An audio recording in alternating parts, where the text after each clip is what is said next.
Hello, how are you today? This beautiful day, we're going to talk about merger and acquisition, M&A. Um, this has been a very common and popular practice since 1980s. We call it the wave of M&A uh, that was very famous in 1980s. Of course, it's still continuing, but I think the level of consolidation and the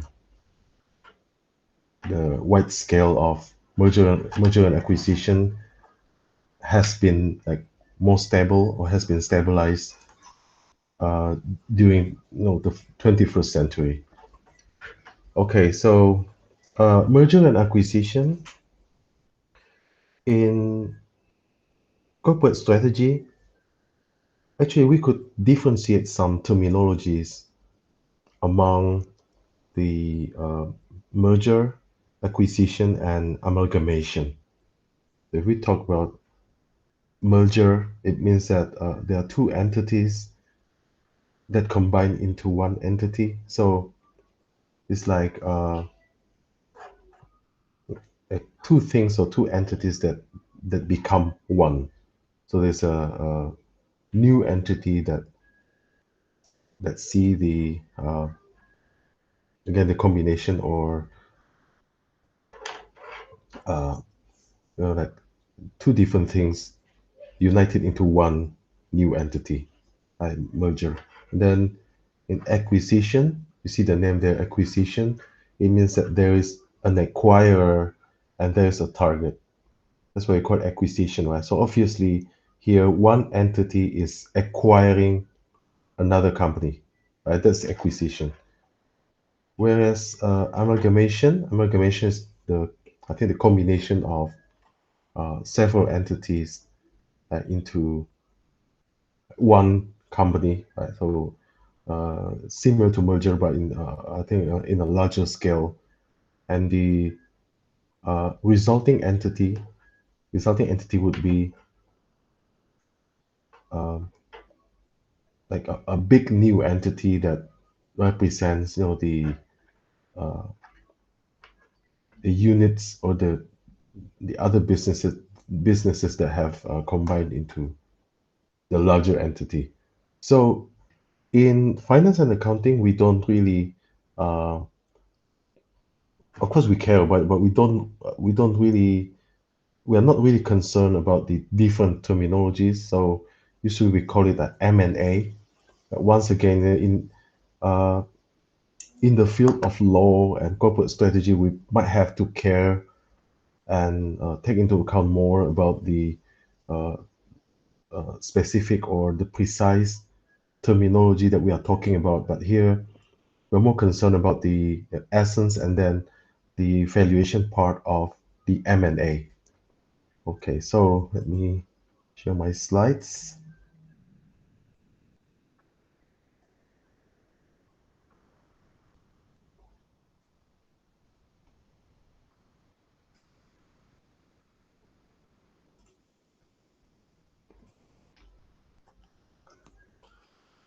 So what is the main reason for an M&A? Of course, I think the number one answer would be synergy.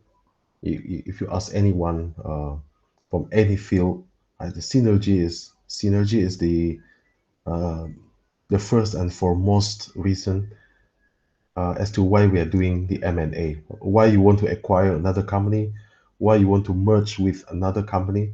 So number one is always a synergy. So what kind of synergy can we enjoy?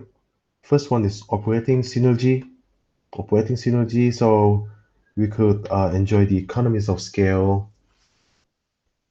You could imagine if one airlines company is acquiring or is merging with another airlines company, they could save a lot of, they could achieve more efficiency in operations by uh, having the offices and uh, representative branches, right, in many other cities, so they don't necessarily overlap if they they're combined into a single entity, or maybe one of them is acquiring another one.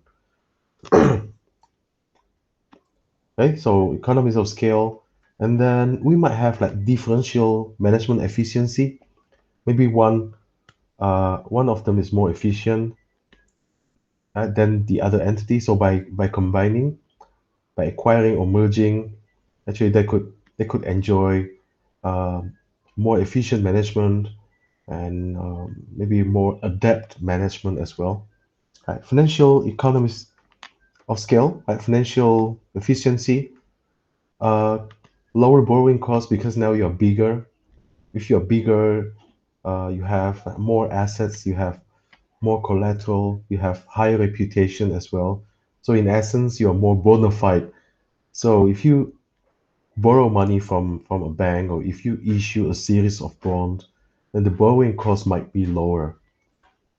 And also, a larger firm tends to be covered more by the investment analysts on TV channels and investment channels and something like that. So you're more famous, you're more reputable, so you're covered more by the analysts.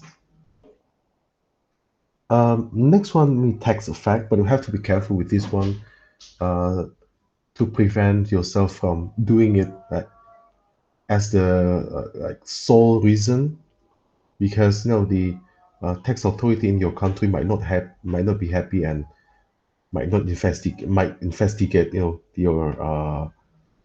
what's that your transaction here. Okay, so merged company pays less in total, maybe because you merge with or you acquire another company with negative income, negative taxable income. So you could save, you could reduce your uh, taxable income in total because your company has been merged with the other one that has a negative operating or taxable profit. Increased market power. This is so true. You can imagine that if you merge with another firm of the same size or even a bigger size, then definitely you have like a stronger market power. But you have to be careful with the antitrust authority in the country. You might get complaint from your competitors. Right? The other competitors uh, might see or might interpret this as the uh, effort to monopolize the industry or oligopolize the industry. So the antitrust authority might look into it and decide otherwise. Other reasons to merge: tax avoidance. We saw this. Now this is for the shareholders. Tax avoidance. So you see, if you have um, net income, right, the earnings after tax, you could distribute or pay it out as dividends. You can use it for repurchasing your stock. But so if you see my video on dividend policy, we discuss a bit about the taxation for dividends and stock repurchases. So usually dividend tax would be higher than the capital gains tax. I think this is quite universal in all countries in the world. In the United States, it's quite obvious. Right? The dividend tax, uh, yeah, it's usually following your tax bracket. The capital gains tax uh, would be would be categorized either uh, more than 12 months or less than 12 months of holding. So if you hold the stock less than 12 months, then the capital gains tax, of course, will be higher than that if you hold the stock more than 12 months. So this encourages people to hold the stock in a longer horizon. Okay, so uh, but whether you choose like dividends or stock repurchases, your shareholders have to pay a certain amount of tax. Right? So if you use the money for uh, acquiring another company, actually you could create additional value to your shareholders, but you don't lead them into being taxed more because of the what's that, uh, event or the transaction.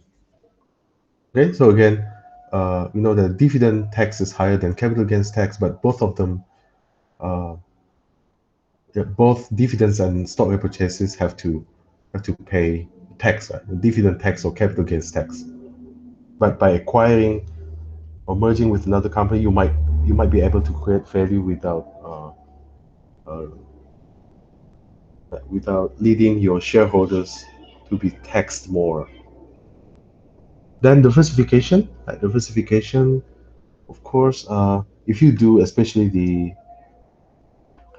unrelated diversification, then you have like you play in more than one industry. But if you do the related diversification, it means that you are acquiring or you merge with another entity or company of the same industry or a similar industry.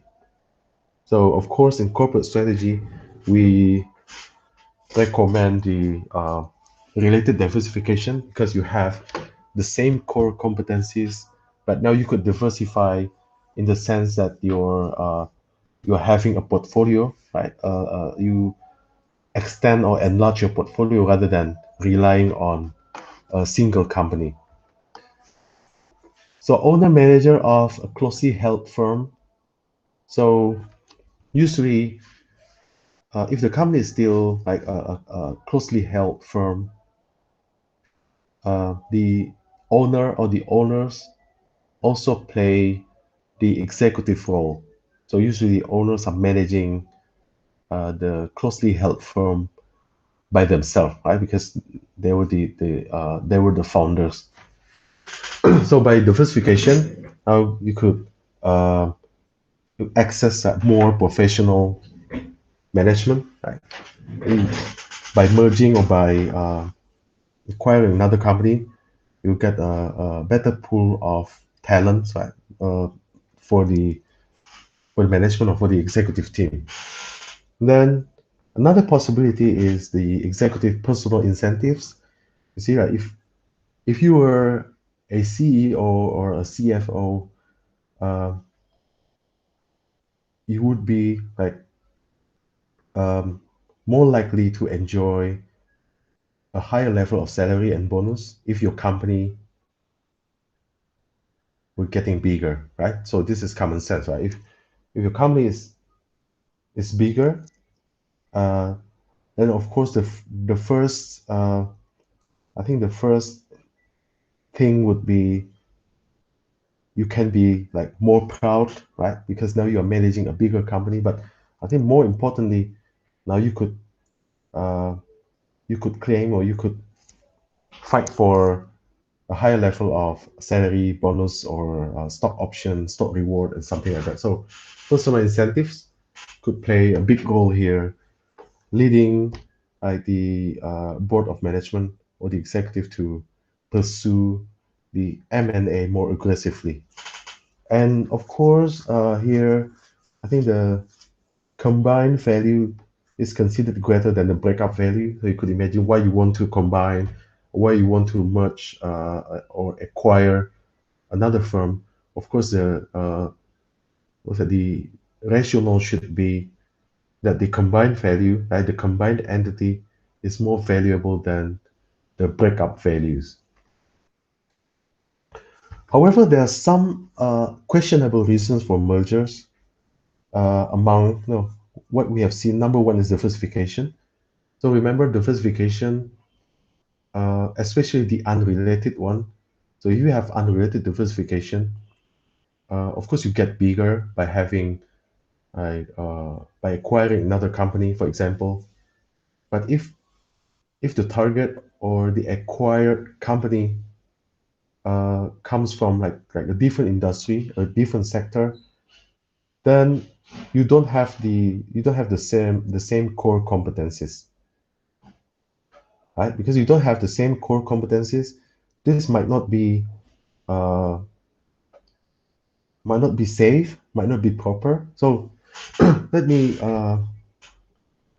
ask you to think about an analogy.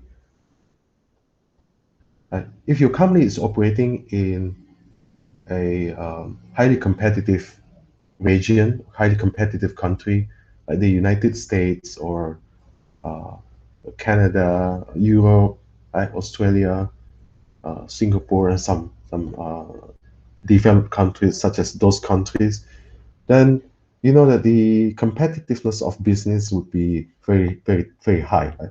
You have a you have stiff competition in those countries. That being the case, you have to be more careful in using your money to acquire another company, of course. Could you imagine if you acquire another company uh, that comes from a different sector, you might not be able to synergize uh, operationally, financially, and some other things that we just saw. And what is the consequence of that one?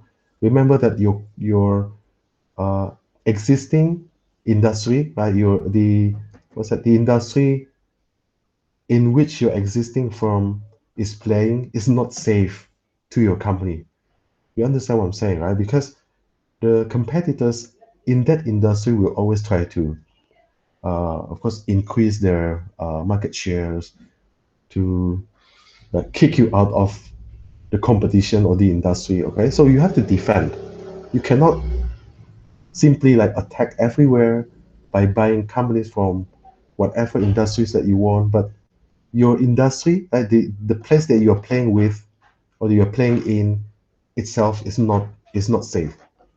So the analogy would be like uh, if you're a soccer club, right? If you own a soccer club or if you coach a soccer club like Barcelona, right? If Barcelona is playing against Real Madrid, as you could imagine, can you like make a scheme of play that uses, for example, five strikers?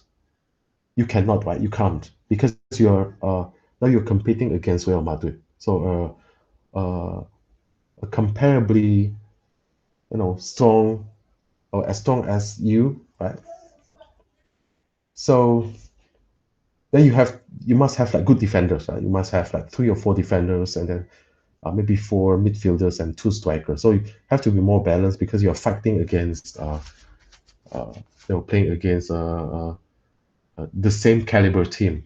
That's similar thing here, right? If you are operating, right, your business is operating in like developed countries with tough competition, then you have to be careful to safeguard your original company in that industry because you're not safe. Okay, this would be uh, applicable to the case, right? So if you do the unrelated diversification, it means that you cannot extend your core competencies uh, to the target firm or to the acquired firm. So it will be like uh, less impactful in terms of like operations and finance. But of course, if we are talking about the situation in developing countries or some uh, third world countries, this might not matter at all because you could imagine that if you're a soccer club like Barcelona, if you play against maybe a certain club somewhere, maybe a club in Indonesia like Persib, right?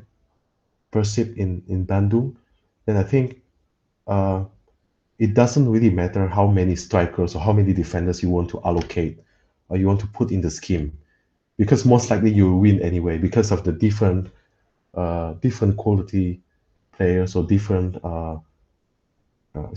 strength of players and some other things.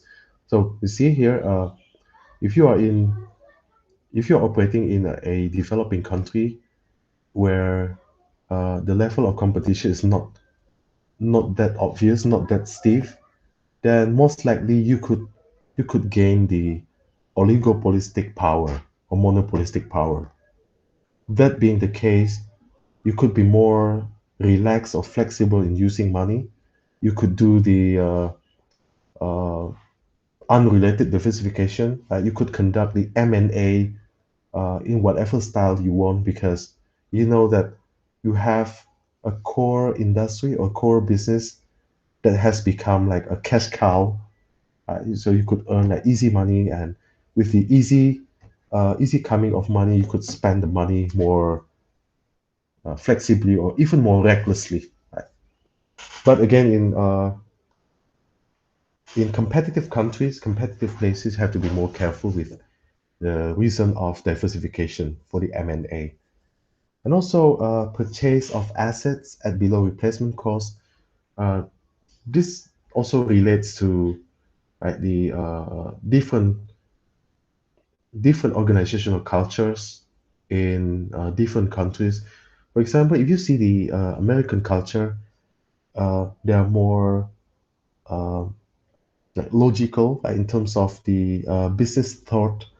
So whatever way that is more efficient or cheaper could be pursued, right? So you see a lot of M&A happening in the United States or happening more in the United States or Europe because the Western civilization they're more logical. If we could purchase or we could acquire another entity at a cheaper price than what we could build from the scratch, that is better to acquire. This might be different, right? In another culture, for example, in Asian culture, I think building from the scratch is more a common practice, right? In Asia, uh, yeah, because of many reasons. Maybe one of them is uh, the ease and difficulty of building the organizational culture. So you see, in the Western civilization, if you acquire another company, um, you know that that target or that other company will have a different organizational culture. So when you acquire or when you combine with that company, there will be a lot of like commotions, unhappiness with the existing employees from there because they suddenly they are facing like different style of work, different leadership style, different organizational culture. But in Western civilization, this is not that difficult to handle because again, they are more like logical. They are more yeah, we can say like similar to what the textbook has described. You see, so you can let them go easily. You know the existing employees from the other entity, but in some parts of the world, this is not as or might not as easy as what we want. For example, like in Asia, if you acquire another company and you simply find out that the culture doesn't fit your uh, the acquirer firm, then to let them go or to change their mindset or any other activities that you conduct might not be that easy, right? Might not be that influential. So that's why in some parts of the world, for example, in Asia, many entrepreneurs tend to build from the scratch. Right? So I'm using the word like tend to. So there's no single recipe. Of course, different person will do it differently, and we see a lot of M&A activities also in Asia. So we're not saying that this is a an absolute choice, right, by building from the scratch. But you see the tendency, right? The tendency, if they have a lot of money, they might want to build from the scratch. Uh, or even if they do the M&A, most likely there's a clause or agreement about how to treat the employees or something like that. So different cultures, different countries will affect the this truth. Is it true that if you purchase if you purchase assets by M&A, it will be below the replacement cost? Not necessarily true in certain parts of the world. Right? And also here, this was dangerous one because if you acquire other firms just simply to increase size, thereby making it more difficult to be acquired, this is simply to fatten the company, right? To increase the size of the company so that it will be like too big to acquire by another firm, too big to be acquired by another firm, and this might increase your salary or bonus or some other things because of the increasing size and status of the firm. So have to be careful with some of these rationals or arguments for doing the M&A. Okay, now we see two different possibilities of mergers. Right. The first one is this one, the friendly. So friendly means uh, you don't get or you don't suffer from like retaliation from the target firm. So you make an offer, you bid an offer, and they agree on it, or maybe they negotiate a bit, but you don't need to uh, like fight in a extended period of time because they don't want it. But here, under the friendly merger situation, actually the negotiation is quite smooth, and you bid an offer, and they sort of agree with the terms, but you just need to negotiate the price, something like that. So, how to do it? Initiate conversations, and then agree on terms, and then ask the stockholders of the target to tender. Maybe we make an offer again at certain price. And if enough tender shares, the rest must also tender shares. So again, this would be a nice, a nice process to the acquirer because the acquirer doesn't need to fight too much or exert too much effort to get the other company. On the other hand, we have the hostile takeover. It means that the target wants to acquire another company, but the acquirer wants to uh, take over another company, but the target doesn't want to be acquired. So there's again a prolonged period of negotiation and fighting, even like fighting in business sense.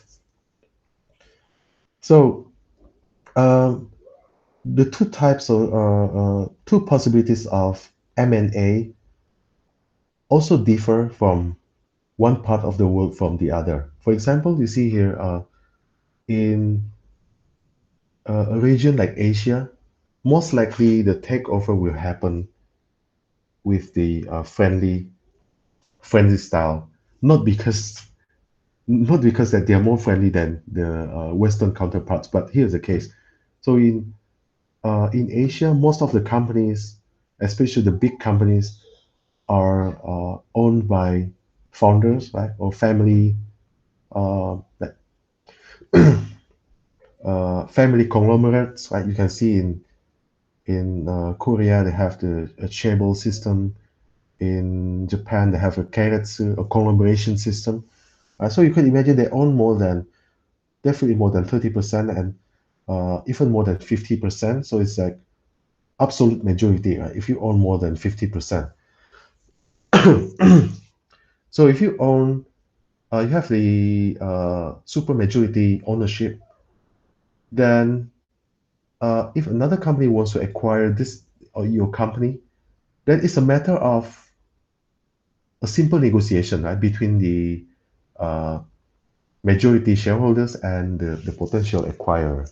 Again, you can imagine a situation where you want to acquire another company owned by a certain family of like 65%. So you simply make a call, ask for a meeting, maybe informal meeting or even formal meeting somewhere at a restaurant, at a meeting room, and then you bid an offer. So you can easily find out if the target's majority shareholders are interested or not, right? You can easily find out. So if the majority shareholders are interested, then you can proceed the offer. Maybe you simply need to negotiate the proper price or the agreed upon price, right? But if you find out, if you see the you know the signal that the majority shareholders, could be one person, could be the whole family, if the majority shareholders are not interested and they're owning like 65%, so you can be sure that whatever effort you put will not succeed, right? Of course, you could increase the bid, right?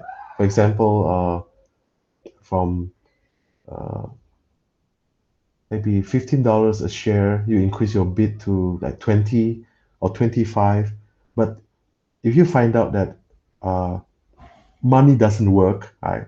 For example, they're persistent, right? They're persistent that they don't want to be acquired at any price. Then you can be sure that whatever effort you put will be useless. So here's the reason why in Asia, most of the mergers that have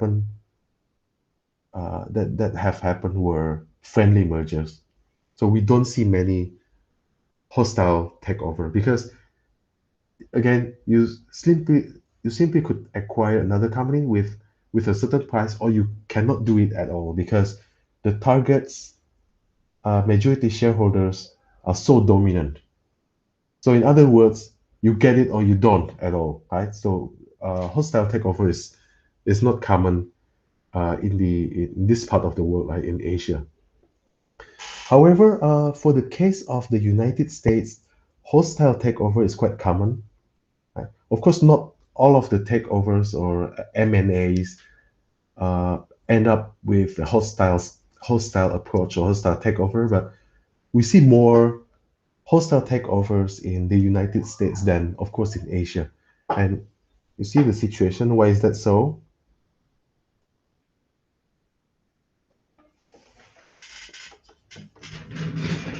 So in the United States, we have like a board of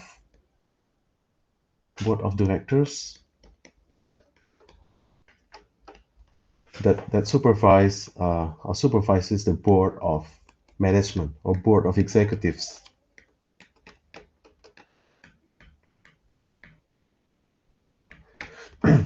So the typical board style, right? This is a single tier system, so we don't separate them into like a rigid two-tier system, such as in some countries. But this is like a typical single tier system. So this is presided over by a CEO, and of course it has like CFO, COO, and other chief executives.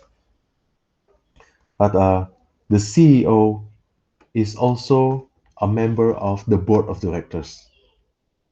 Minimum a member, but in many cases, the CEO is also the chair of the board of directors. So we see that in many American companies, uh, there's a dual position, right? So the person is the CEO and also the chair of the board of directors. So uh, who is like nominating and selecting the member of the board, who is nominating and selecting the directors? Of course, the stockholders, right?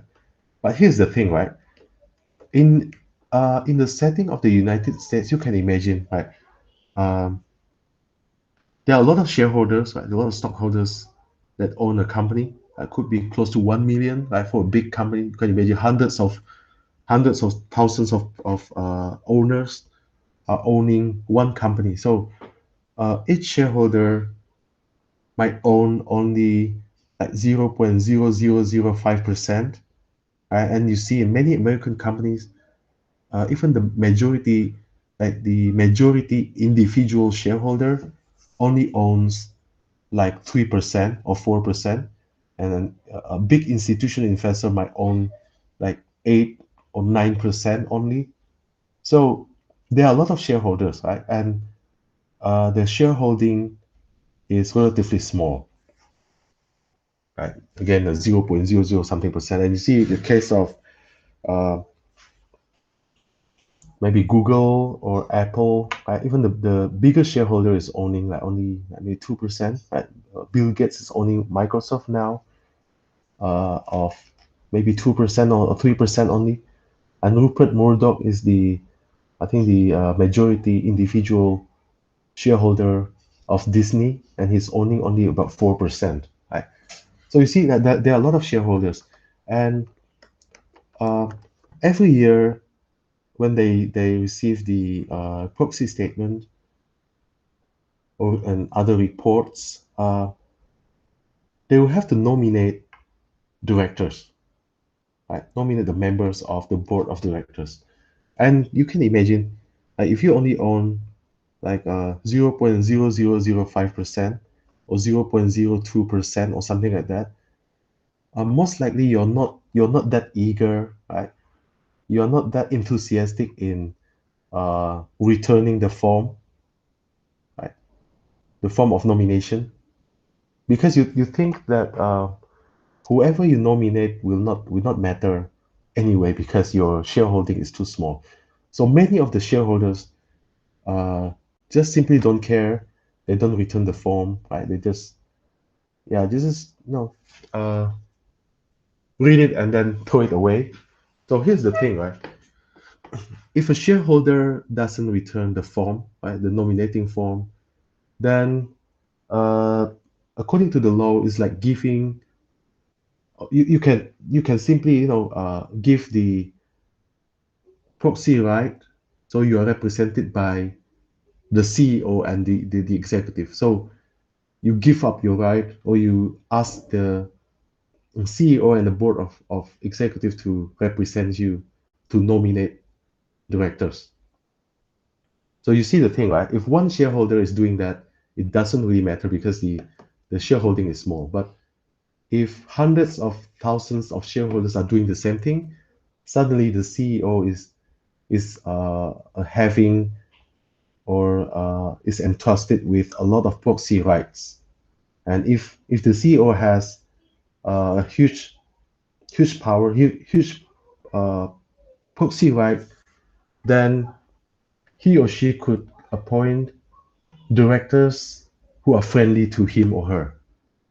And you could imagine that this is an easy situation where you have a lot of power to nominate whoever you want. Most likely, you appoint your close friends or your friendly acquaintances, maybe CEOs from other companies or directors from other companies, or maybe your other close allies or acquaintances. Okay, so you see a thing here, the board of directors in this setting is relatively friendly to the CEO. Of course, we are not generalizing all companies in the United States, but we see the tendency of the friendliness of the board of directors toward the board of management because the CEO tends to nominate people who are friendly to him or her. So you see the thing here, uh, pertaining to the hostile takeover, we have the acquirer, and we have the target. So there might be a situation where the acquirer is making a bid to the target, and actually the target shareholders like it, like the offer, but the management or the CEO doesn't. So you see a complicated situation, right? So this circumstance will never happen, or most likely will not happen in Asia, because the again you can imagine, right? Big shareholding by a certain family or certain organization will make sure that the board of directors or board of commissioners are filled with people who obey the shareholders. But this is very different in the United States because now again you have a lot of shareholders, and because you're not enthusiastic to nominate directors, because you think that your shareholding is small, then you are most likely you give the proxy right, your proxy right to the CEO, and the CEO will appoint people who are friendly or close to him or her. So you see here, there's a possibility that the shareholders like the offer, but the management doesn't. So management through the board of directors will try to block the acquisition offer or the merger offer, right? So again, who is deciding the M&A? Of course, the board of directors. But the board of directors here is relatively friendly or uh, working on the same path as the board of management or the CEO. Okay, so hostile takeover, it means that the management doesn't want it and tries to block it, although the shareholders of the target may like it, right? May like the offer. So why is it called hostile then? We call it hostile because the acquirer now has to fight for it. It has to persuade first the board of directors of the target, and if it doesn't work, it has to, even the acquirer has to persuade the stockholders of the target firm to change the board. And this is difficult, right? Until recently, I think, because during 1990s it was like illegal to make a motion, right, among the shareholders. So in the past, if a shareholder was as a gathering the mass, right, gathering other shareholders to make a motion to or make an effort to kick out directors or the board of directors, that would be illegal in the past. But now this is perfectly fine with the changes in laws and also changes in improvement in technology as well. Okay, so again, if this is hostile, then the acquirer has to again put effort to persuade again the board of directors. If it doesn't work, you have to persuade the majority shareholders, not majority, though every shareholder of the target firm to change the board of directors, right? So that the new board will be more friendly to the acquirer. But again, this is not easy to do, and it might last for several years. And we have seen this uh, situation. You see, that in maybe last decade, Microsoft tried to acquire Yahoo, and you can imagine Microsoft had plenty of money, even like we could say the unlimited amount of money available to acquire Yahoo, but that never happened. Right? That never happened because the management of Yahoo rejected and tried to block the uh, acquisition offer. Okay, and what else can the management do? They have some like defense mechanisms. I take over defense mechanisms by the management. So the first one appeals to shareholders, right? So the management of the target firm try to, they're competing with you, right? If you are the acquirer, you try to persuade the shareholders, especially the majority shareholders of the target, but the management is also doing the same thing, right? So they're competing with you to persuade the target's shareholders, right, not to accept the offer, right, or not to consider the offer at all. Or it could appeal to regulators by uh, alluding to the antitrust law, the possible monopolistic situation uh, if the target is acquired by the acquirer. Or they could use the articles of incorporation and bylaws, right, the bylaws, and also the articles of incorporation. They could change the terms like staggered firms. You see, the staggered firms make it more difficult for the target shareholders to change the board of directors. So let's imagine that we have, let's say, 15 members, so 15 directors, right? If we use the staggered system, it means that we don't change the directors all together in 1 year, but they could divide the periods or sub periods into maybe three three sub periods. So this year we can only change like five. Next year we change five. Next year we change five, and so forth, right?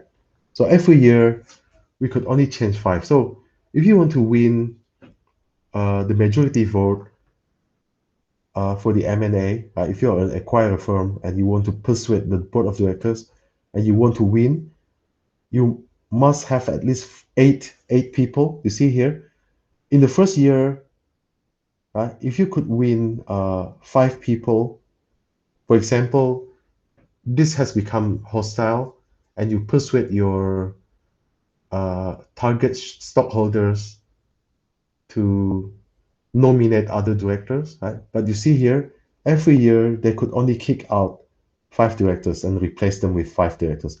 And this is the case if you win all, right? Let alone if you don't win all. Maybe you can only win four. So the one remaining director is the incumbent. So you could only replace four. So imagine, right? But of course, you hope to win all of them, right? You hope that the shareholders will kick out all and replace five of them with five new directors who will approve the M&A. But it might not be the case, right? You might only win four out of five. And then the second year, you see here, if you won four in the first year, and in the second year, then in the second year you must win at least four as well to get the eight. Eight is the uh, minimum approval votes to win, right? 8-7. See here. So minimum in for 2 years in a row, you have to win at least four. You have to get like four new directors on the target firm's board. Okay, it's not easy. And if the bylaws or the articles of incorporation require supermajority, then you will be in a bigger trouble, because supermajority could mean they need 2/3 instead of simply majority. So in the previous example, we saw that we could win by having 8 votes, but if they have a supermajority clause, then you might have to win like 2/3. The 2/3 of 15 is what, 10? So you have to win 10 votes.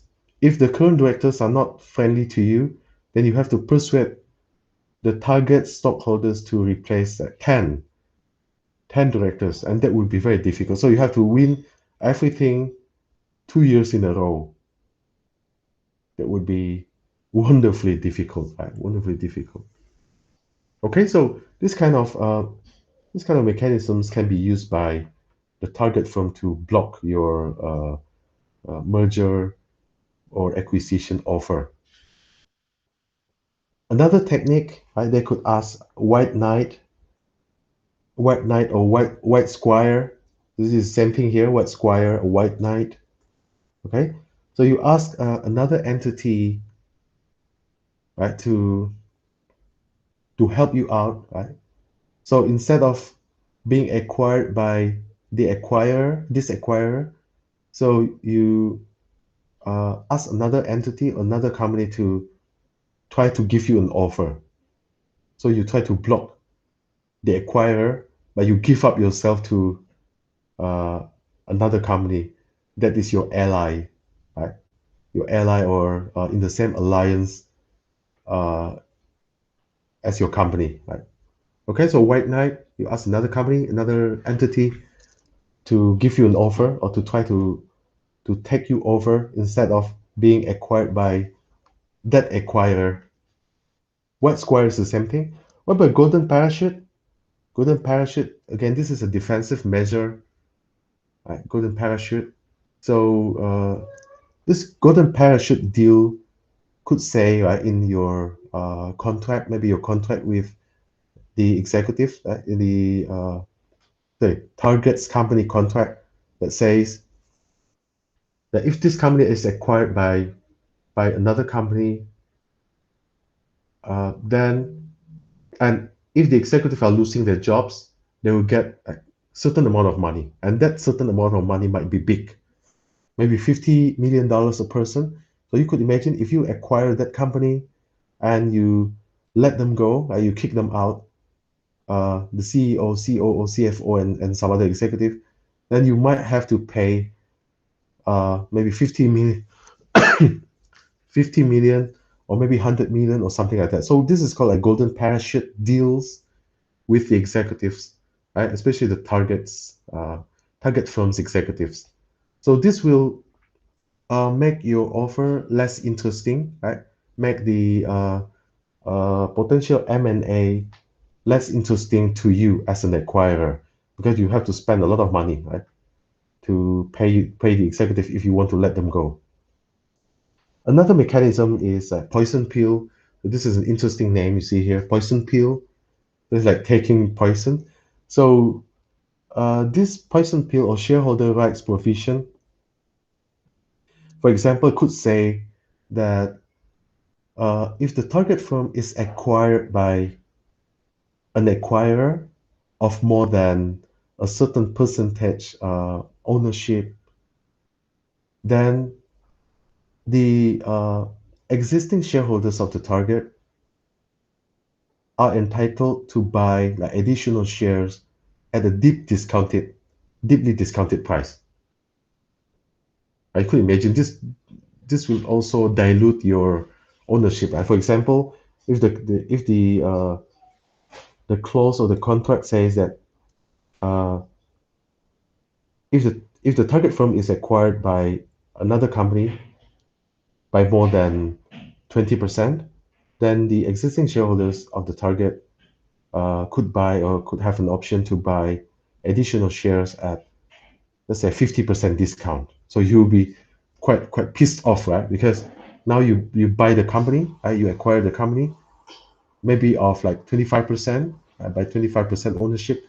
Then suddenly, the existing shareholders of the target could exercise their options by buying additional shares at 50% discount. So your shareholding will be diluted quickly, right? You buy 25%, but because they exercise their options, they buy the target company stock at 50% discount. Suddenly, the 25% will be diluted to maybe 15%, and of course, you are not happy. This will discourage you from uh, proceeding to bid an offer to the target firm. And another strategy would be like greenmail. Actually, this is similar to blackmail, but call it like greenback and combination of greenback and blackmail. So here, this is a strategy of a certain company or a certain individual uh, to buy a large percentage of ownership, a large percentage of shares of a company, and then uh, you know this kind of threat, the takeover threat, uh, is compensated by the company by repurchase. So let me give you an example. If you can imagine that this is an individual or a company, company A, and you see here a company B. So you start buying a large percentage of shares of B. Let's say you could amass, let's say, already 20%. So you could imagine, right? The 20% is so close to majority ownership, right? And maybe you have been a majority, but if you want, if you continue, you'll be like larger and larger. So this might be a threat to B, right? You can send a signal that this is a takeover threat to B, and uh, for B to avoid or to prevent themselves to be acquired by you, they have to repurchase the 20%. And of course, the offer should be good, right? Should be good. So for you to stop the takeover effort, right? Takeover endeavor, the company has to pay you like a premium price for the stock that you have been amassing. So this is called greenmail, like greenmail. So the A is called to get a greenmail payment from B, right? So A keeps buying the stock, and at a certain point, B is sensing the takeover threat. So B is willing to repurchase the 20% shares from A at a premium price. So we call it like greenmail payment. So here are some examples of the defense strategies defense strategies against the hostile takeover. So again, in the United States, this could be quite bloody, like in a long time, because uh, you try to acquire a company, but it's not successful in the first year, and then you keep continuing to the second year and so forth. You may not be successful at all, right? Even after several years, and that's really painful and costly. So you see some example here. Hostile becomes friendly in 2016. Axial, so Axial uh, was finally acquired by Westlake Chemical. So what was the offer? You see, from 20 and ended with 33. That's like wow, that's 50% higher, right? More than 50% higher. So this is like the fact of the hostile takeover style in the United States. Right? It's really complicated because the shareholders and management uh, are like are having different interests.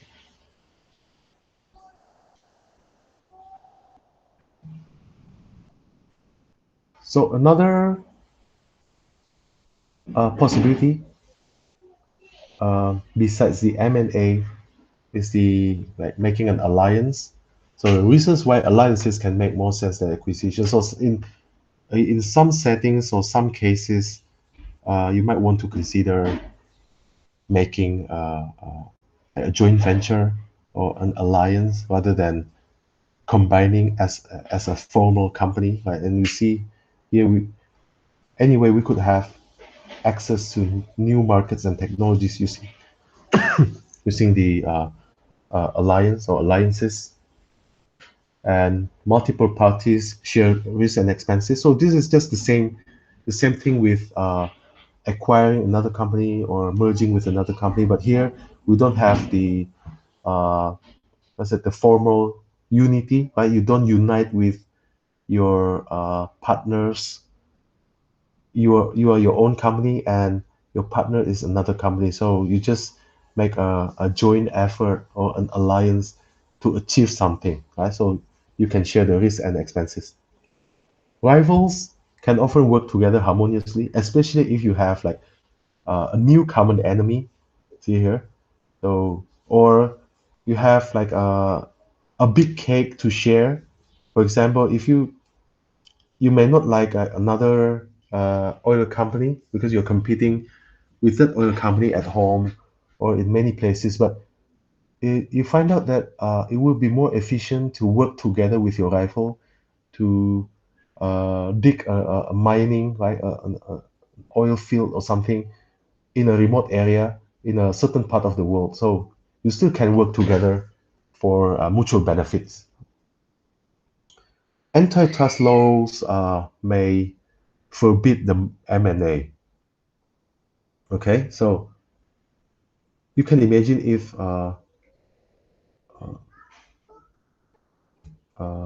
maybe General Electric, if General Electric is going to merge with uh, Rolls-Royce, imagine if even two of them are already like oligopolistic firms, but if they merge, you can imagine there will be a monopolistic firm in the jet engine producer, right? Jet engine producing sector. So the antitrust laws may forbid, may disallow the merger and acquisition, but uh, if they work together, right, do the joint venture or making an alliance, then they could work out.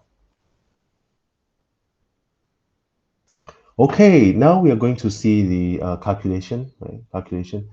So let me show you quickly here. If you watch my video on capital budgeting, we know that we have defined the NPV, right? So NPV, net present value.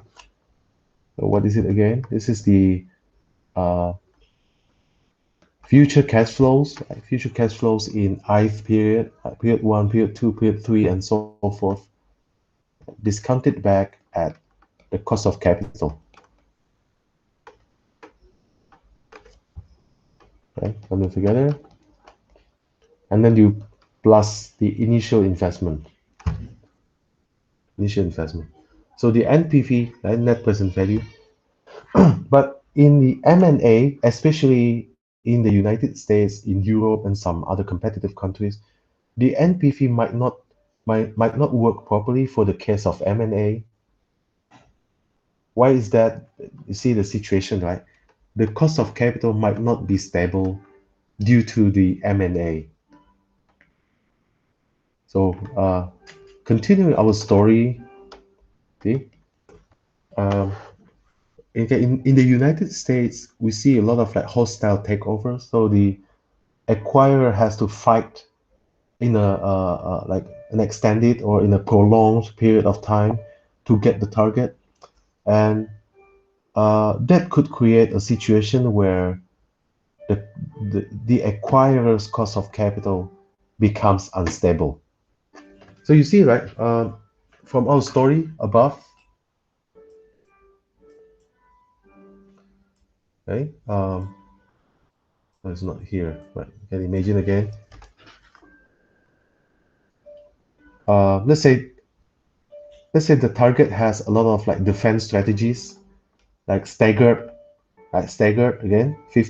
Out of the 15 directors, they could only change like 5 directors every year, right? And then we need like super majority. Super majority could mean 2/3 have to approve. So we need 10 instead of 8. Now we need 10 votes to approve the M&A. So you can imagine uh, in the first year, maybe first you found out that the board of directors would never approve, I would never accept your offer. And of course, the first thing to do is to negotiate the price, like what we saw with the Westlake chemical, right? So you could increase your offer from $20 to $25 a share. If it doesn't really work, you can increase it to 27, and yeah, something like that, right? But if you have the feeling that this will never work out, then you have to do the hostile way. You persuade the target stockholders to kick out the board members, the existing board members. But again, you see here, the first year, maximum directors that could be replaced uh, is 5 people, right? 5 people, and this is even the case if you win all of them, right? You win all the replacements, but you might only win like 4 out of 5. I mean, the target stockholders may be only able to replace 4 instead of 5, right? So you have to go to another year, second year, and let's hope that all could be replaced in 2 years, and you get 10. Right? But you see here, the when you're successful in the first year, in the second year, you might need to increase the offer at the same time, because it's hard to believe that you could maintain that kind of offer, because now the stockholders are demanding like more money. For example, in the first year, you have increased the offer from 20 to 27, but if you want to be successful in the second year, you might need to increase, right, to from 27 to 35. So you need more money, right? So here's the thing, right? If you need more money and you don't have money, what should you do? You borrow more. So borrowing might increase sharply, and that will affect your cost of capital. So your cost of capital becomes unstable, and it will shift quickly because of the higher borrowing, right? And why do you want to do it? Because maybe because it's the we call it a halfway syndrome. Halfway syndrome. So let's say you are in the second year already, right? And you're successful to get 8 people. So this is not enough, right? There have been 8 new directors, and it might not be enough to get the 10 votes. So you have to go to the third year. And you see here, you'd have to increase the bid again, right? To keep motivating the target stockholders to replace again the existing 5, right, in the third year, or the existing 7, right, in total that there's who are still the incumbents. So you need to increase the bid from 35 to maybe 45, and of course you need money for this one. And if you don't have money, you have to borrow. That will increase your debt ratio, thus shifting your cost of capital. Yeah, you could imagine, right? And why do you want to do it? Because of the halfway syndrome. Because you're thinking that I have been I have been fighting for 2 years, and this is the third year. I don't want to quit. Although you might have uh, maybe your proper analysis or your consultants are telling you that this is not worth doing because you're paying too much. But you are halfway. You feel that you are halfway already. You have fought for 2 years, and this is the third year, and you think that you will win this year. So let's do it now. Let's do it straight away by borrowing more, and you don't or you slightly forget or slightly ignore the potential uh, or the likelihood that you may not be successful either in the third year, and you have to go to the fourth year, and that will be more and more expensive. But again, this is called a halfway syndrome. You are overconfident because you think that you have fought for maybe 2 years, and this is the third year, and you surely will get it. But no, the reality might not be true, might not be that way. But again, here the level of borrowing will suddenly increase, and that will shift your weighted average cost of capital. That's why during the M&A, especially in the United States, in Europe, and in some competitive countries, the weighted average cost of capital is not recommended to be used to analyze the M&A. Okay, so because of that, we have to use another form of present value. So we call it APV, adjusted present value. Adjusted present value. So how to measure the adjusted present value? We have to separate the uh, two cash flows. So one is the free cash flow as usual, like we usually see uh, when doing the net present value. So the free cash flow, right? Free cash flows in the future. But here's the thing, right? When we discount it back, when we find the present value, this should be discounted back at the cost of unlevered equity. So we use the RSU. So the cost of equity that is unlevered. So this is, what does it mean? This is the cost of equity uh, when we have like no debt at all. Right? So this is again cost of equity, cost of unlevered. Unlevered means no leverage, right? No leverage, no debt. Cost of unlevered equity. So again, this is cost of equity uh, at the time you don't use any debt, right? So we'll find out how to estimate this one later, right? And then the second component, second cash flow, second type of cash flow comes from the tax benefit. Tax benefit, we call it tax shield, right? So tax shield is the tax rate multiplied by so the what's that the yeah we can call it tax shield. Later we'll see. Right? This is the tax benefit from using the debt, right? Using liabilities.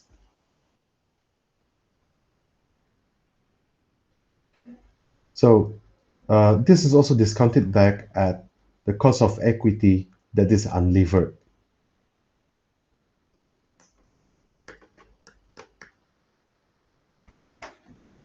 Okay, so for the NPV, you see here, the effect of the debt financing is incorporated here, is incorporated or taken into account in the cost of capital calculation.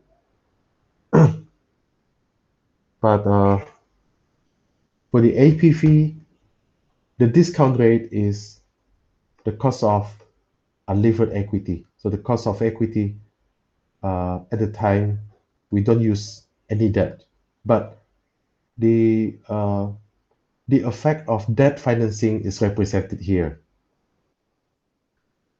So different style, right? So this one we want to make sure that the denominator, the discount factor, is using the cost of equity unlevered. So if there is a sudden shift in the capital structure, for example, the borrowing suddenly skyrockets because the acquirer is borrowing a lot of money to fulfill the offer, then this will not be affected because this is the cost of unlevered equity, cost of equity at the time of no debt, right? No debt financing. So what about the debt financing? The debt financing is represented here, or is taken into account with the tax shield. Okay, so we'll see an example now.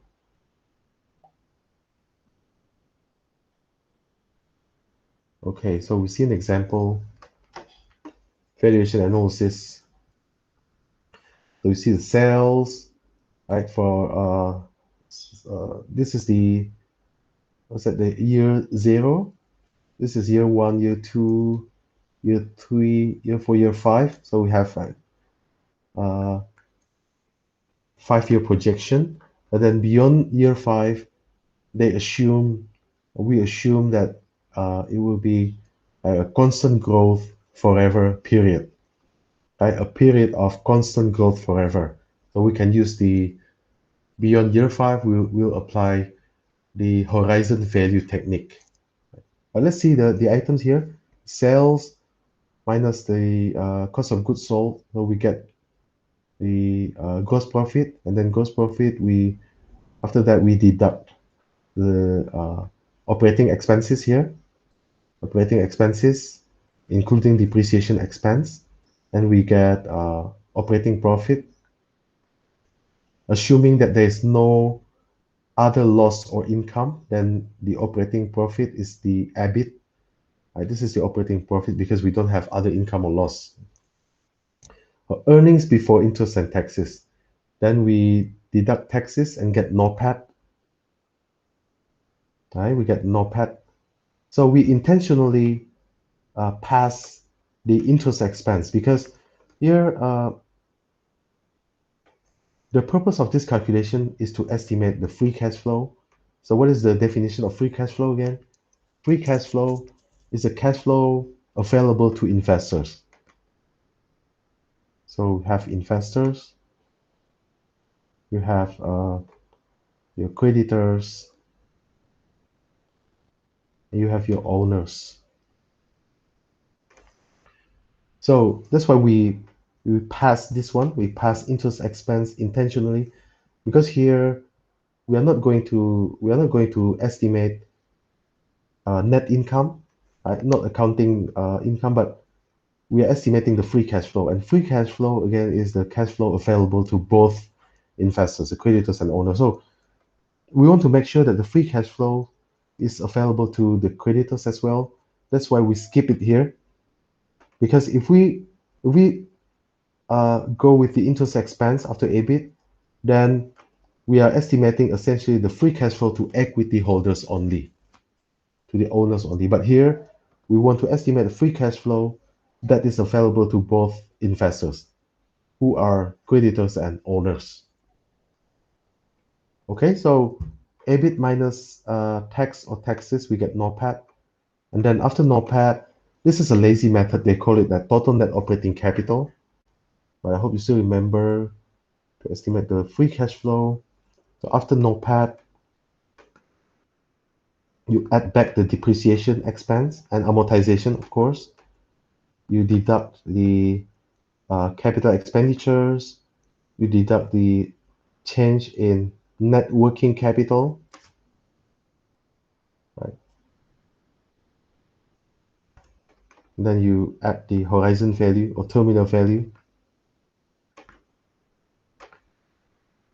and then you get the free cash flow.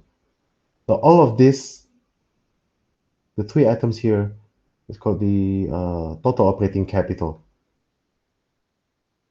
right? So you using this method, they're looking for investment in net operating capital or the delta. So they try to find the delta of this, right? So I think this is not that clear, so it's better to use this method, right? The typical method of estimating the free cash flow. But anyway, here they get like 11.7, 10.5 million, 16.5, 20.7, 21.94 million. So they stop at year 5 because again, this is an academic example. They're quite lazy to continue further. But here, because we stop at year 5, we have to find what will happen to the cash flow beyond year 5. Then we have to use the horizon value. Okay, here, horizon value. Yep, here. Because we assume that uh, beyond year 5, it will be the period of constant growth forever.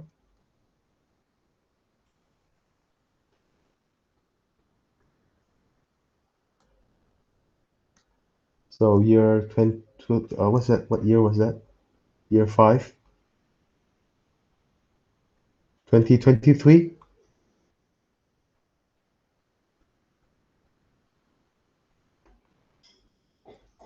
So 19, 2020, 21, 22, 23, the year, right? So beyond this one, it will be a constant growth forever. So how to estimate the horizon value here? Horizon value, and you can watch my video on stock valuation, the determination of horizon value. If the if the period after a period afterward is constant growth forever, then we could estimate this as next cash flow. So you see here's 23, the next one will be 24, next cash flow divided by, uh, in this case, we're using the cost of unlevered equity. In a normal case, we will use cost of capital. But this is again M&A. We're using the adjusted present value. So the discount factor here is the cost of unlevered equity minus constant growth forever. The constant growth forever. Okay, so we'll go back later. We'll come back later here because we did the RSU. But suffice it for now to know that we need the horizon value here at the transition year. So the year afterward would be the constant growth forever period. So free cash flow next next free cash flow divided by cost of unlevered equity minus the constant growth forever. Okay, so we have done this one so far. The first part. Now we are going to the second part.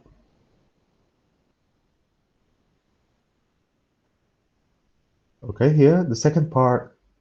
So we got information. Again, this is the initial year, and then year 1, year 2, yeah, year 3. year 4, year 5. And you see here, the projection says that in 2019, they're going to pay like 5 million of interest expense, 6.5, 6.5, 7, and 8 in subsequent years, respectively. So what about the savings here? Savings from the interest. So the tax rate here is 40%, like in this example. So you see, like every time you pay a higher interest expense, your taxable income will be lower. Right? Your earnings before tax will be lower, and so will your tax payment. So you get tax shield or tax benefit from interest payment, right? Because again, if you pay more and more or higher interest expense, your taxable income or your earnings before tax will be lower, and so will your tax payment, right? So 40% of 5 is 2. So 40% of the interest expense is your tax benefit or tax saving, okay? But similarly here, you can imagine, right? After year 5, we have to estimate the horizon value for this benefit, right? The horizon value for this benefit, because we are assuming that after year 2023, it will be a period of constant growth forever. You see here, we have to do this one as well. So the tax shield or tax saving horizon value. So similar analogy here.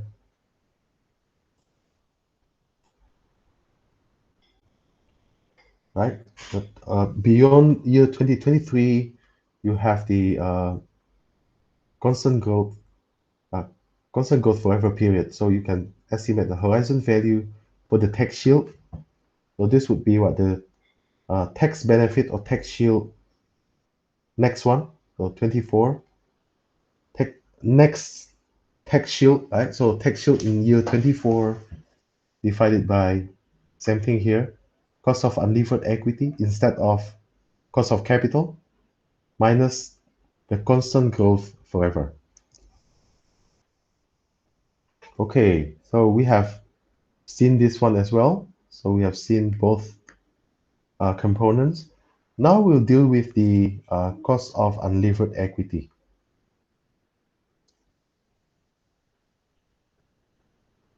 Okay, cost of unlevered equity. See an example here.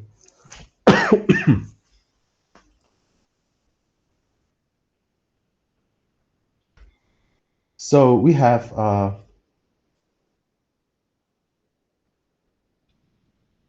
information, right? The information here.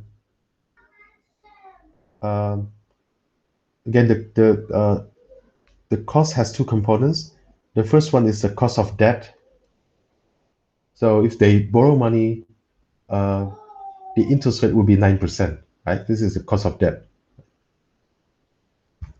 So what about the cost of equity? So the cost of equity will be measured or estimated using CAPM at the capital asset pricing model. So here's the information.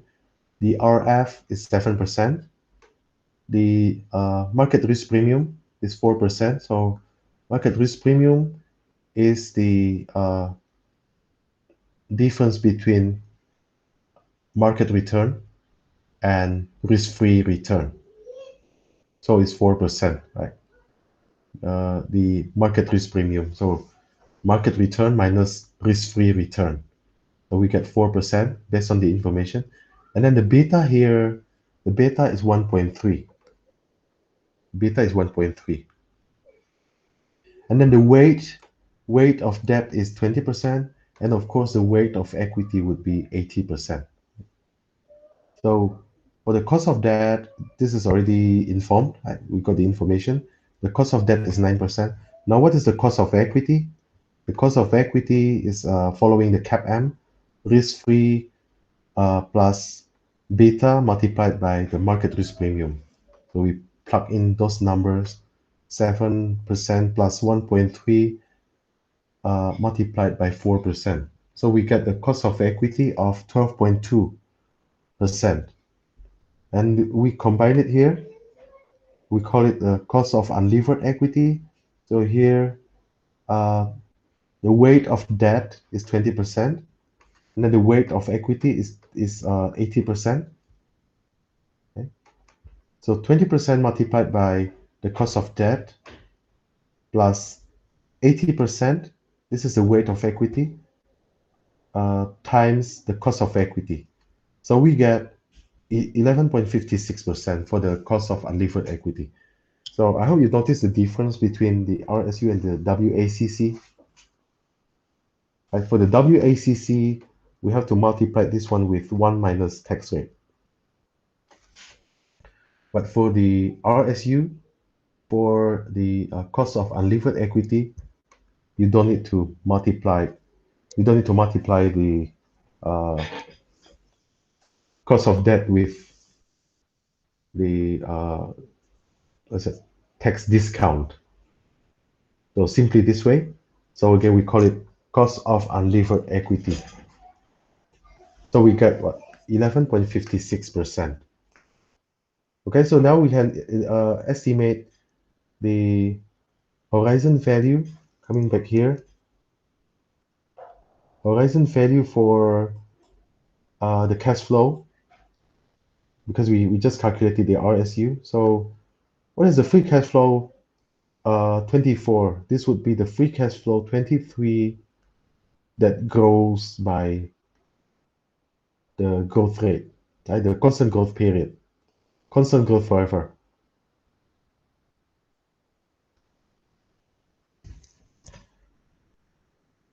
So you see here, this here is free cash flow, the estimate for free cash flow 24.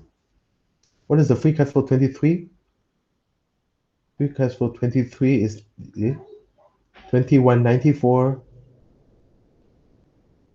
So 2194 growing by 6% because this is the assumption.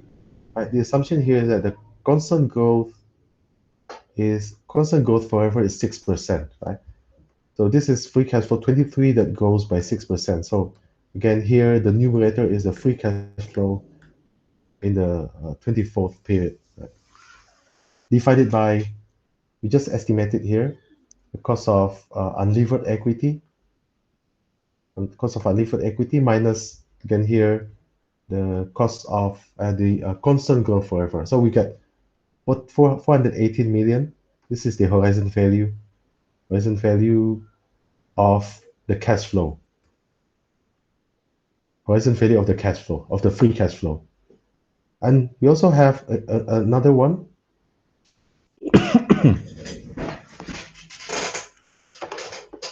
The horizon value of the tax shield. So same thing here.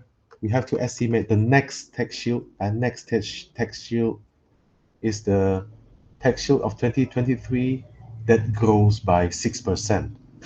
You see here, tax shield of 2023 is 3.26 million. It grows by 6%, the constant growth forever.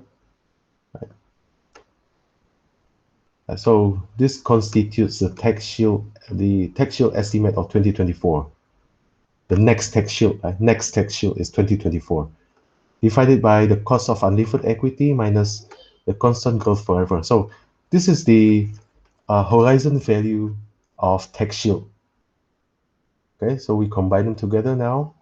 Here, for the free cash flow here, year 1, year 2, year 3, year 4, year 5, and this is the horizon value of the cash flow that we estimated before, right? This one, right here. So the horizon value of free cash flow represents the contribution from year 2024, 2025, 2026 to infinity. See, this is a contribution from 19, contribution from 20, from 21, from 22, from 23. And this one is a contribution from 24, 25, 26, and to infinity. So we add them together, and then we find their present values. And each cash flow is discounted back at the cost of unlevered equity, not at the cost of capital, but cost of unlevered equity, right? To the power of 1, to the power of 2, to the power of 3, and so forth, right? Then we get 298.9 million. So this is from the first component.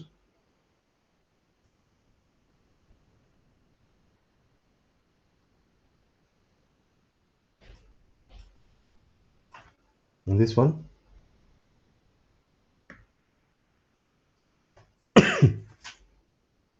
Then the second one, the second component is the tax shield. Again here, tax shield from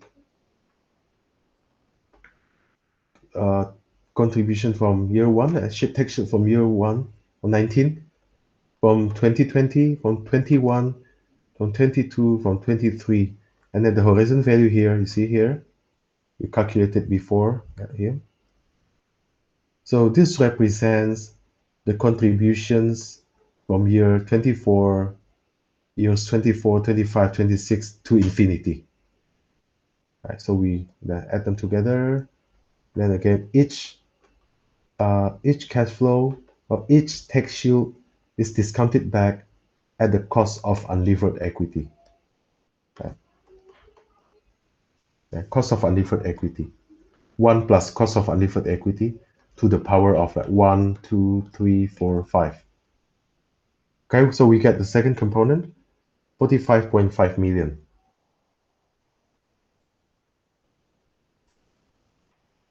This one.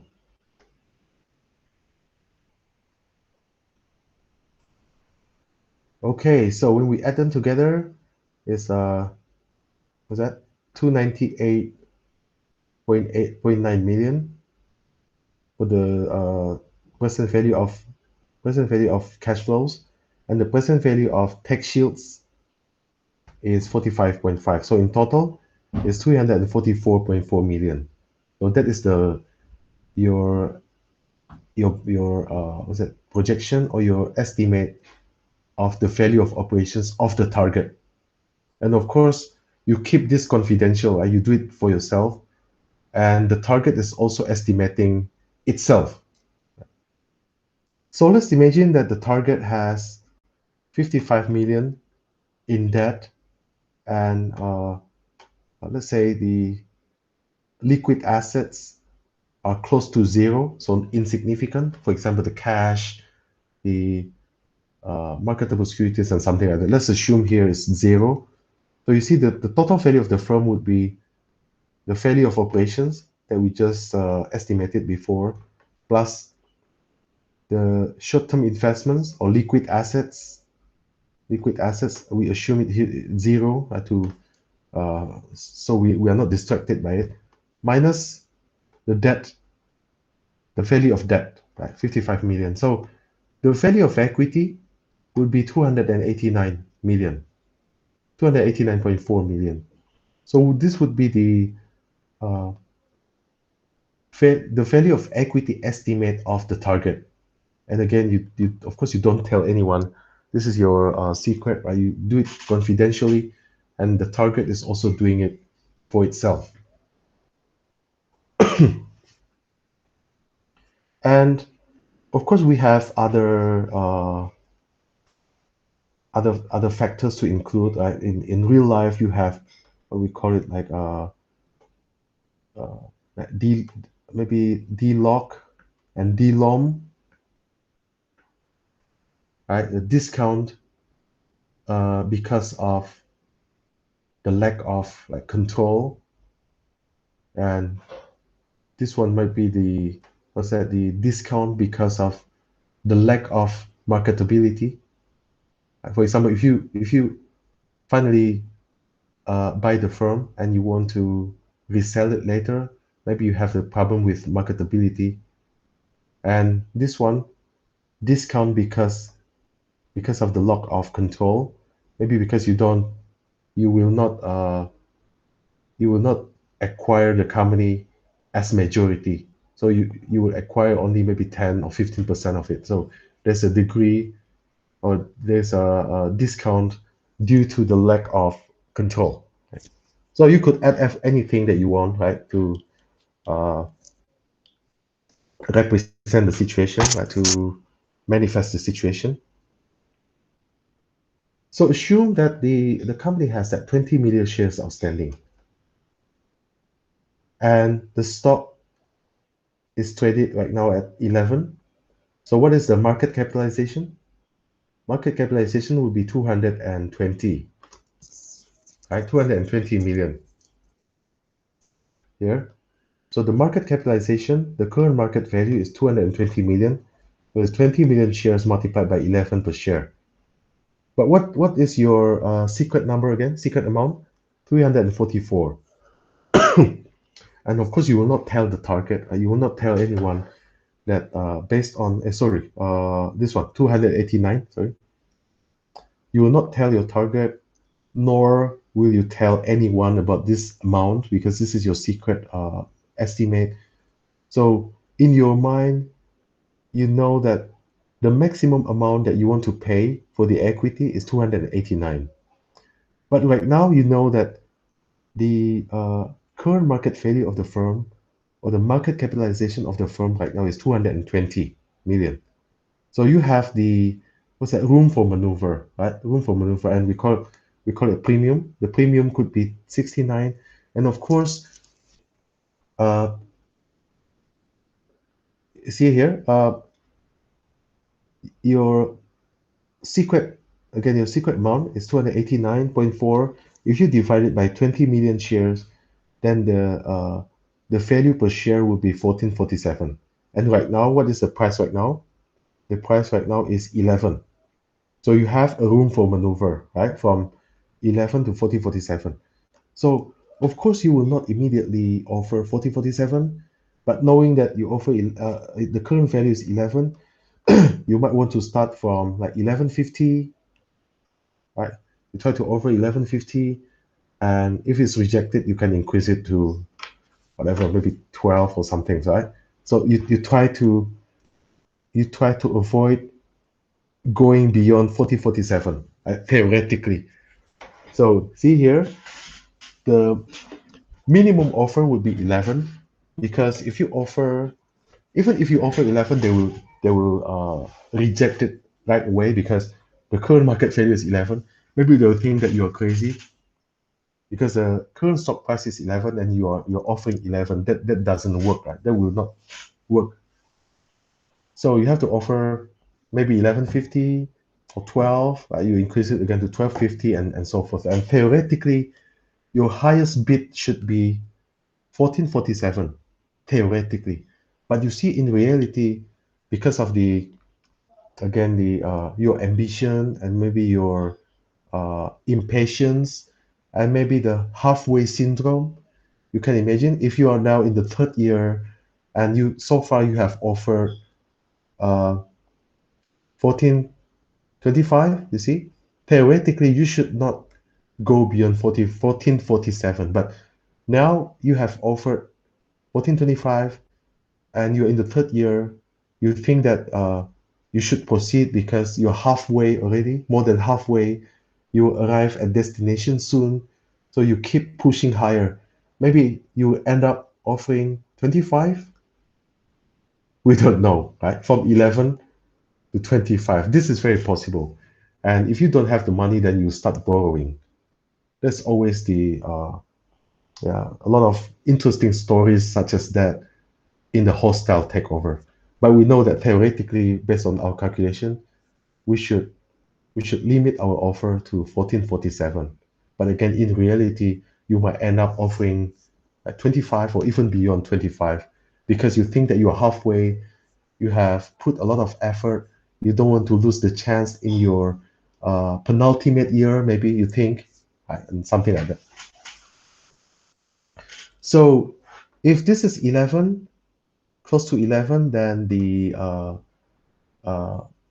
acquirer gets more benefit. But if it's closer to 1447, then the target gets the most benefit, right? So it's between negotiation, right? 11 to 1447. Theoretically. So if it ends up with 11, then the acquirer gets all the benefit. But if it's 1447, the target gets the benefit.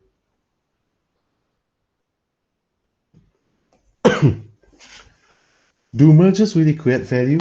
Of course, yes and no. Uh, Research shows that a target firm usually enjoys uh, abnormal return, abnormal returns, right, from time to time.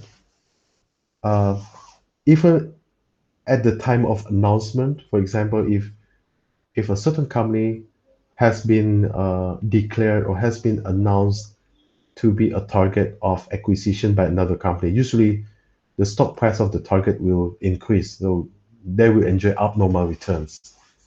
And you see here, 30% for hostile, 20% for friendly. So even the hostile takeover gives like a lot of a higher abnormal return to the target firm. But usually no for the acquiring firm because research, especially in the United States, has shown that the acquirer usually pays like an overpriced value. So it's usually overpriced, and we have seen throughout our discussion today, especially for the hostile, the acquirer might end up paying like a skyrocketing amount, right, because of the halfway syndrome. So they want to get it at all costs, and they might end up paying like an overpriced value. That's why usually the abnormal return for an acquiring firm is not significant or even negative because they know that throughout the process, the acquirer will spend a lot of money for winning the offer, right? For successfully get it done. And then what method is used for M&A? Pooling of interest, right? In accounting, pooling of interest is gone. So we can only use the purchase accounting. So this is quite simple.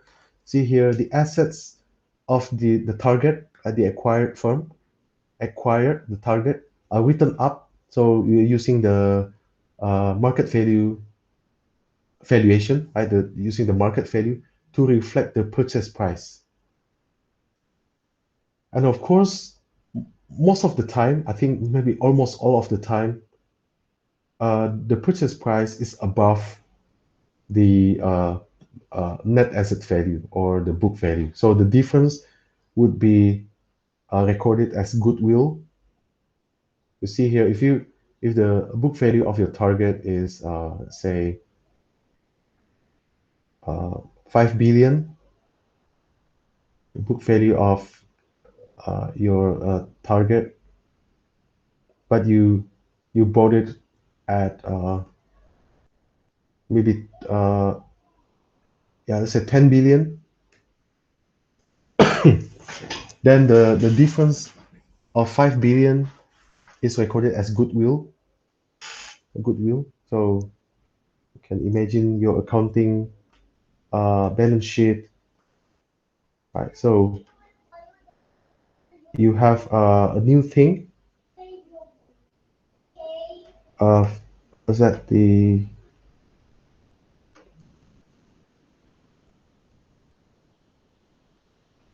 10 billion, right? 10 billion, and your equity is up 10 billion.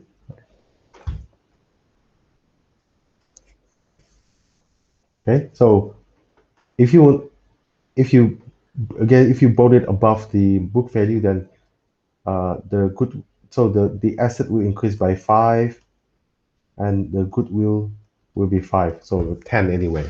So because you bought it at 10.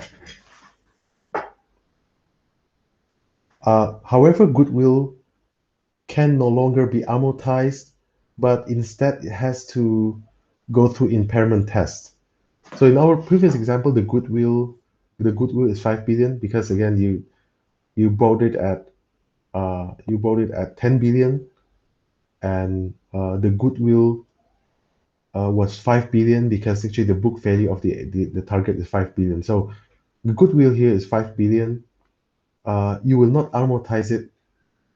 You will not amortize it for shareholder report. You'll still amortize the goodwill for tax purposes, right? Because this will benefit you, right? If you do the amortization of goodwill, then that will reduce your tax payment, reduce your taxable income, right? Goodwill is part of the amortization expense. So if you have goodwill being amortized, then you have amortization expense that will decrease your taxable income. So you pay lower tax because of that. But goodwill should not be amortized for shareholder reporting. Should not be amortized for shareholder reporting, but uh, it has to go through an impairment test every year. For example, if you think that the uh, subsequent year, right, the next year, the value of the firm is increasing or decreasing, that will increase or decrease the goodwill as well. I could imagine maybe next year the value of the firm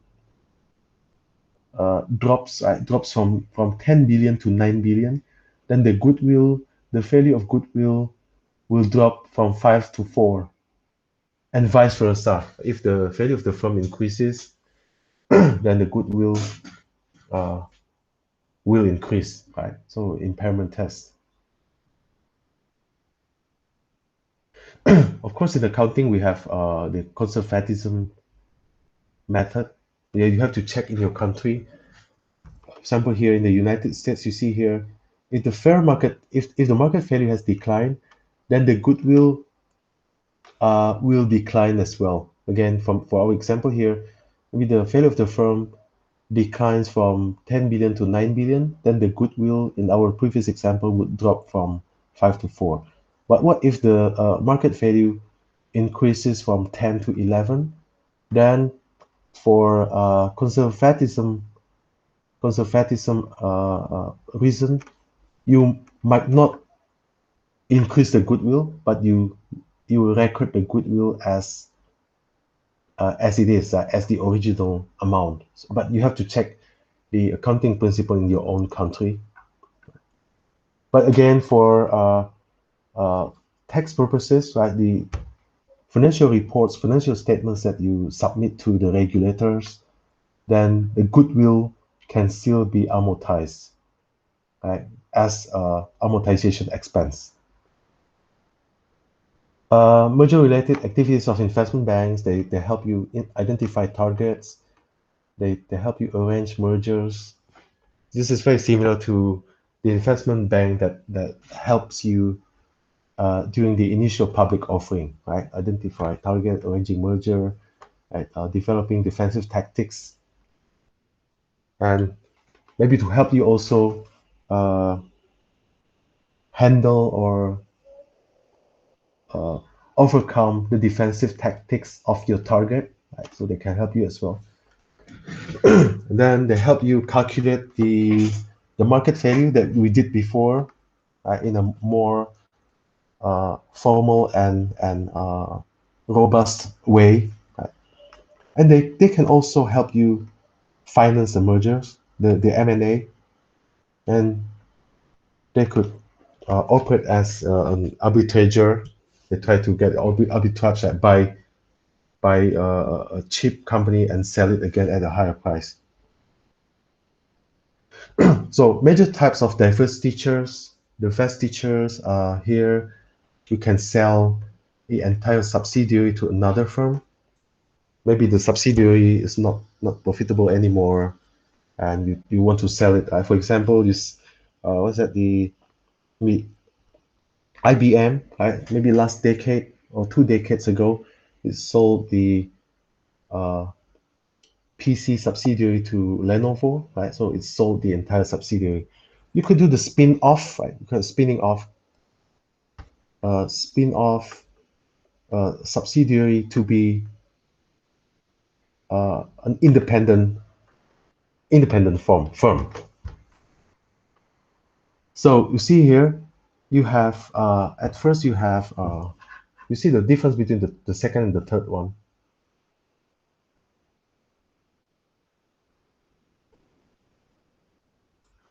For spin off, this is your what's it, the holding company, the holding,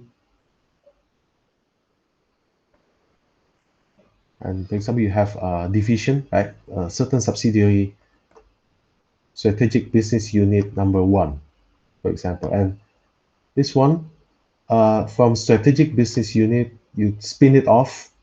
So you spin it off to become an independent firm. It's still owned by you, of course, because you maybe you maintain the proportion of shareholding. So the proportion of shareholding doesn't change, but now the status has changed from a division or a business unit to be an independent firm owned by the holding, of course. So we call it spin-off. Right? So it's still owned by, most likely owned by the existing shareholders. But this one is called carving out, equity carve out, or you can call it spin out. See the difference? It is spin off, right? Spinning off. This is spinning out or carving out. Or you can call it that equity carve out. So uh, you have a subsidiary here, and you start selling it to other stockholders or other entities. The spinning off means you change your business unit or division to be an independent firm, but you maintain the most likely you maintain the proportion of shareholding.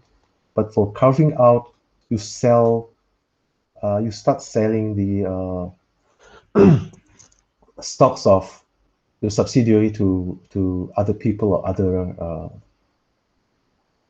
entities or other companies, right? So carving out would be like you already have a subsidiary and you want to uh, you need to finance a project, so you need more money, and you decide to issue additional stocks to other stockholders, to no outsiders. So it's called like carving out or spinning out. A fourth possibility, you just liquidate your assets, you sell your assets right away, one by one. So you sell your computers, you sell your plants, you sell your machinery, and something like that. So what motivates firms to divest? Maybe you find a situation where subsidiaries are worth more than the united firm. So, for example, here you have a subsidiary that has like different mechanism, different core competencies, and yeah, some other reasons. So you think that the subsidiary doesn't fit you anymore. So if you keep uh, the subsidiary may not succeed, and your company will not get much benefit from the subsidiary. Then you decide to divest the subsidiary. But it also depends on the corporate policy. For example, General Electric, right? Uh, when I worked for the General Electric, they had a policy to keep subsidiaries only if those subsidiaries are the first or the second in the industry. So if a subsidiary falls to the third position in the industry, they will divest, right? They will sell the subsidiary off and invest in other sectors or other industries that could could provide like a good future to the holding, to General Electric. Settle antitrust laws, maybe you get the problem.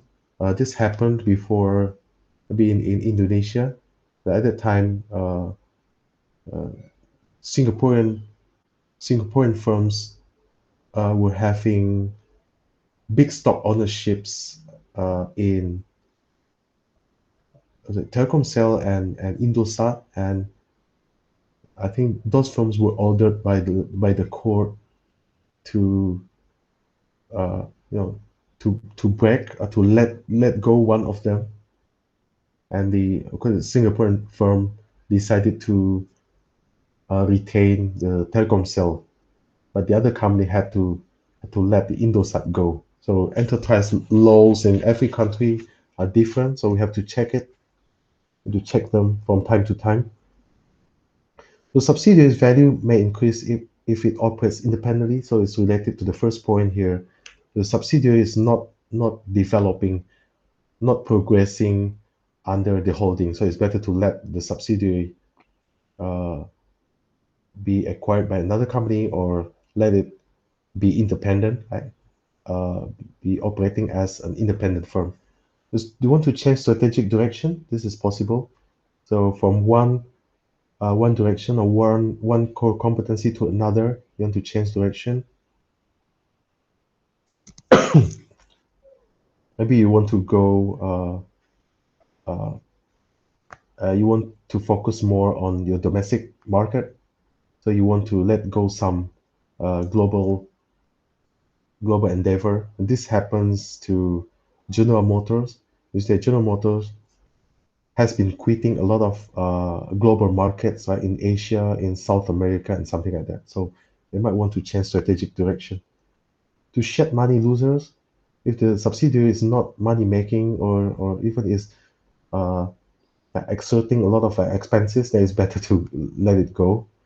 And I think culturally, this is very easy to do in the American culture or European culture, maybe. But for the Asian culture, this might not be as it might not be that simple, because there are a lot of like maybe pride possessed by a family founder or something like that. So they may not let a subsidiary or a business unit go just because of but just because of shedding excessive amount of cash.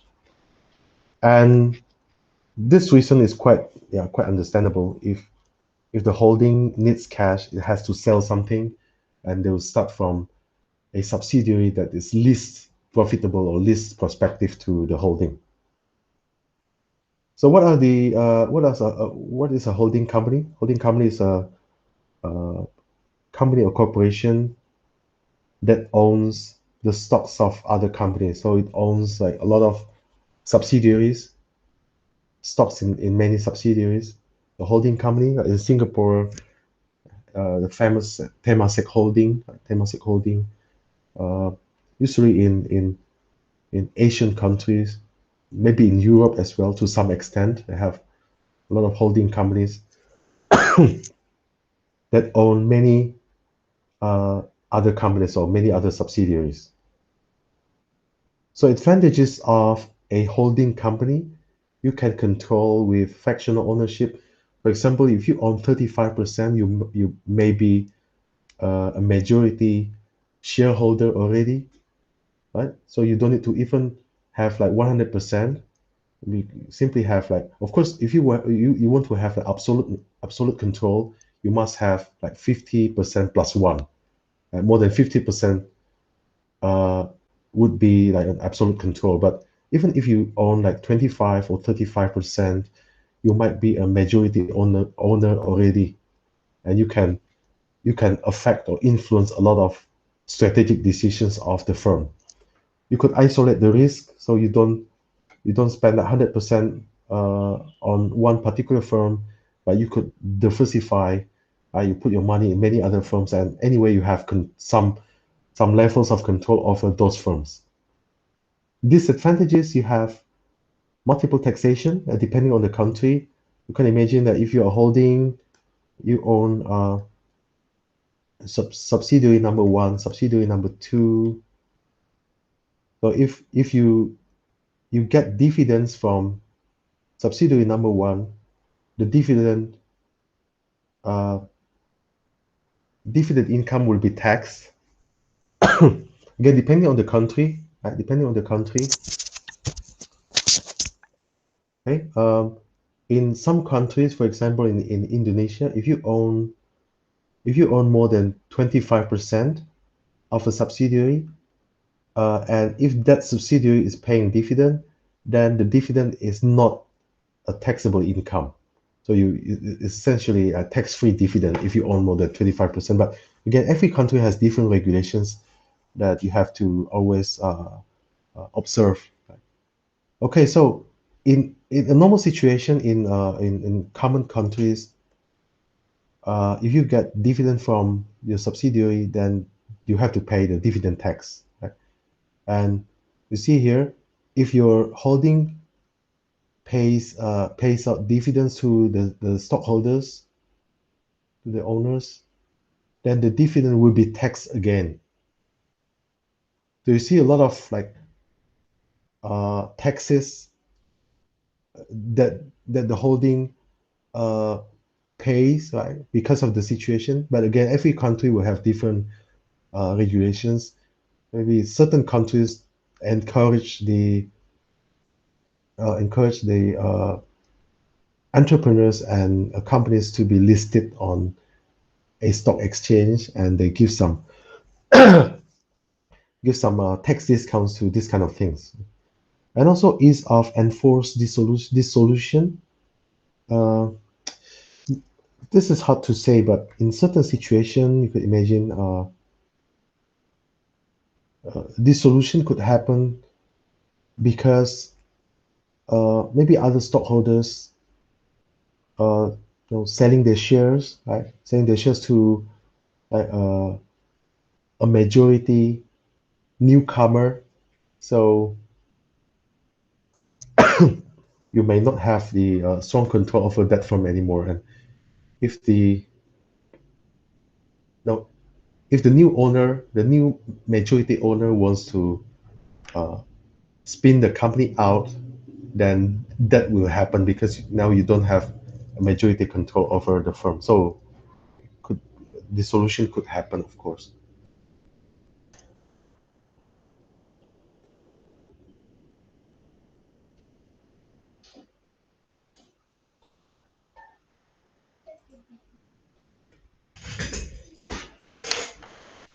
Okay, so it has been a great time and a good discussion about the M&A today.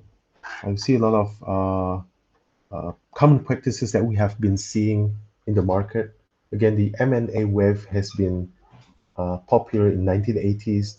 Right now, is more stabilized, but we still see a lot of consolidation from time to time, of course, because of the new development, uh, new era, new technologies, and all other things.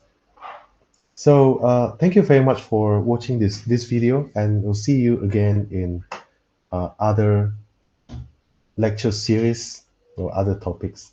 Bye.